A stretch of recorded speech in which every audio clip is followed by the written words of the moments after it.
So, as Momo has introduced us, we are going to take you through protecting your business, protecting your assets, making your trust fund deals, and then any other topics that we will cover. Maybe we can organize another session and talk to you properly. And as we are speaking, please pull out your notebooks and note down the questions you have. We shall have a Q&A after this, where you can ask us questions and we'll be able to answer. So, before I start, I will be taking you through businesses, companies, partnerships, or if you are a sole proprietor. So by show of hands, how many of you here have businesses? Oh, okay, that's good. How many of you here intend to start businesses? Maybe you have an idea? Gosh, you have a business. I intend to start another.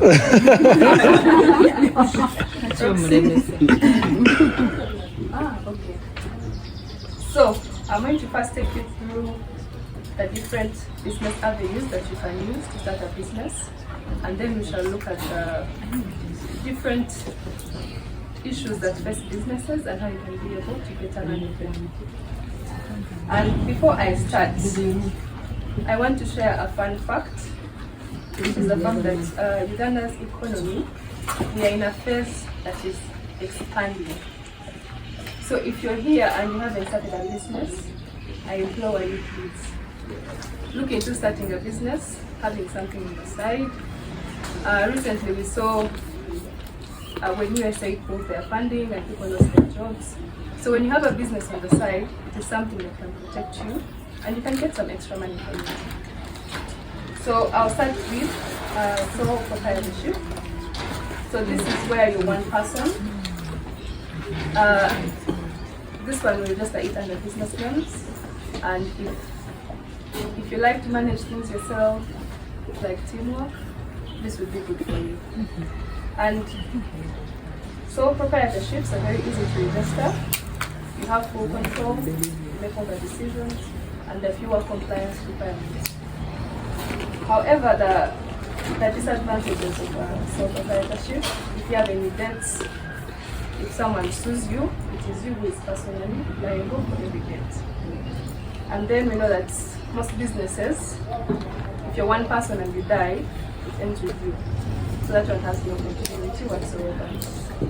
Even if maybe your son takes it on or your daughter, usually they don't understand your vision or the person or made, so it will eventually die with you.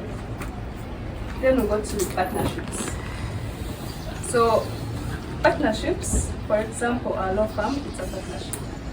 If you're two or more people and you want to pool resources together, you want to, share knowledge, expertise, or money, financing. You want to pool your resources together, you can be able to start a partnership. In terms of you need resources, you need to get work together, and as the code says, if you want to go fast, for partnerships, if you have a group of people, or you're a group of ladies and you want to start a business, and you have a course, a partnership would be good for you. However, the disadvantages I would say is if any of you was to get a debt, one of the partners, so more or less from other partners will be educated.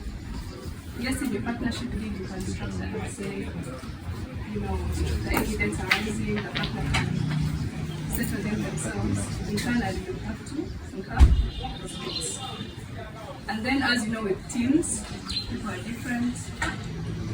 So there's disagreements here and there. That would be one challenge of having a partnership. Then I want to move on to a company. I'm sure most people like companies.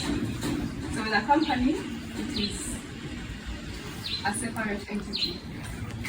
When you call Roxy, that's what you want to think of it.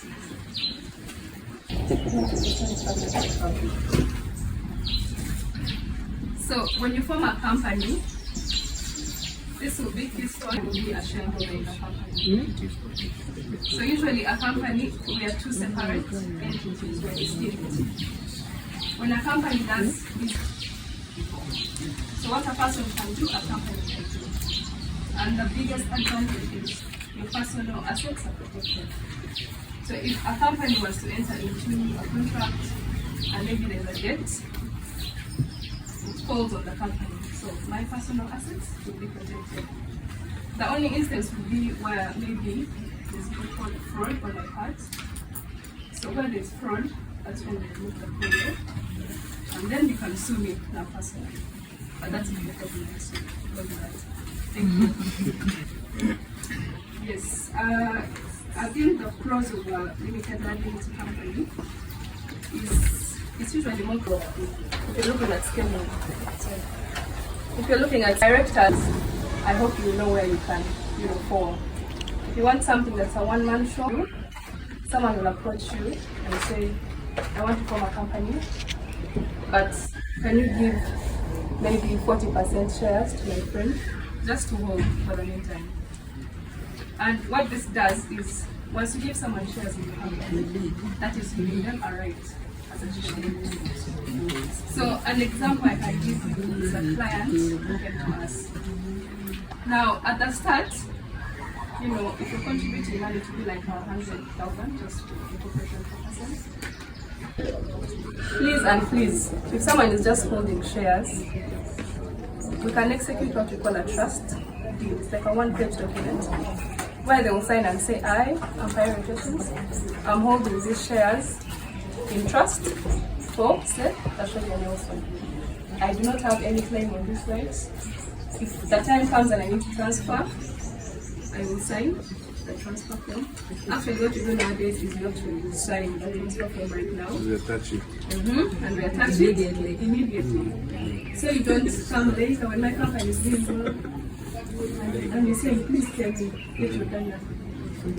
So that is the mistake that people make. Because we are friends or because someone is your family, you want to I trust them. You can't do anything. But with money, people change. So it's true. It seems someone has been so please note that. Then if you're bringing someone on board, please ensure to do due diligence. Be it an investor, be it some of your family members. I know yes, family is close, but you don't know what people's intentions are. Don't just include people in your company, your friends. Find out, are they in debt? What exactly are they looking out for? So keep that in mind. And then the other issue that people face is you put a shareholder in the company. Company grows 5-6 years. So for instance, there was a recent migration from small companies to big companies. Now some people had shareholders in the company who they didn't interest. So you're asking them, where is the Runji roller? Saying, hey, I don't know. I just put her like to sign on the document. Now to remove someone who is a shareholder in the company, because that is the legal right to be a shareholder, you have to go to court and get a court order. That whole process you have to pay for it. And this person you don't take care. So when you're bringing shareholders on board, any person in the company or the business, please ensure they'll be accessible. You execute the right documentation, give shareholders agreements when you define all the rights, and things like that. Okay. Last point on shareholders is if you're in a company here and maybe you're a minority shareholder. So those are the less ownership of the company, so you have 10%, you have 20%. Now most times the people who have more shares are bullies. They make all the decisions in the company, they are doing things, they never call you for meetings. So I want you to know that as a minority shareholder, you have rights, okay? If you feel the company is being run in a way that is not, because you hold shares, and those shares you have rights to them. You have rights to attend meetings, rights to dividends. So if someone is doing something and you feel like it's not in your interest, you can petition the registry of companies and we will help you out. Okay. Second point is when you're starting a company or a business. So sometimes you may not start with money. So for instance, some people, one has expertise, one has money, one has connections and networks. There are so many things that you can. One has property. So if you're starting a business or a partnership or a company, you ensure that that is put in clear writing. Okay? Just because you didn't bring money does not mean your stake in the partnership or the company is null and void. So you record and say, for me, I have business networks, I'm going to grow this business, and that is your contribution. And from that, it's able to be recorded, that agreement, and you're protected. Yes. Or you can value it. Say maybe your collections is what? 20 million. Yeah. It's not that shares or your interests are recognized as intangible property. And if you're to die, if you're making a will, that forms part of real estate. Yes? So when you make a will, for those of you that are married, please inform your partners. Because some people, you die and then you leave things behind. No one knows that you had shares maybe in Stanbic, which may be worth 20 million, which may help your family.